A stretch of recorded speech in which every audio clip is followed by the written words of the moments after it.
The output voltage of the following circuit is considered ideal diode case. Option A है 10 volt, option B है 0 volt, option C है 5 volt and option D है -5 volt. सो यहाँ पे हमें diode का diagram given है। ये डायोड D2 है एंड D2 के इस वाले पॉइंट को हम बोलेंगे इनसाइड एंड इस वाले साइड को हम बोलते हैं बी साइड। सिमिलरली D1 के इस वाले साइड को हम बोलेंगे इनसाइड और इसको हम बोलेंगे B side.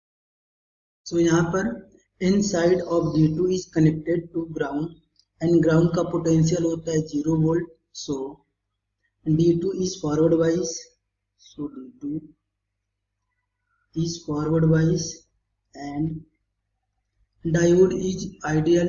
So in case of ideal diode, in forward wise resistance is 0.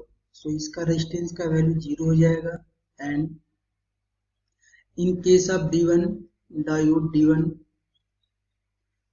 D1 का N side is connected to high voltage and P side is connected to low voltage.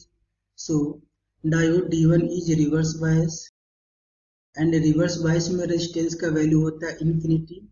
So इसमें current का value 0 हो जाएगा। तो यहाँ पे current का value 0 हो जाएगा and diode D1 में current conduct करेगा, तो इसमें current जो है conduct करेगा। हमें कैलकुलेट करना है आउटपुट वोल्टेज, यानी इस पॉइंट का हमें वोल्टेज कैलकुलेट करना है। सो D2 के क्रॉस वोल्टेज का वैल्यू 0 हो जाएगा क्योंकि ये आइडियल डायोड है। सो करंट फ्लो करेगी, इस डायरेक्शन में करंट फ्लो करेगी। इस पॉइंट का हमें पोटेंशियल गिवन है 5 वोल्ट। इस पॉइंट का हम पोटेंशियल एज्यूम कर लेंगे V output and total potential drop होगा अक्रॉस द रजिस्टर।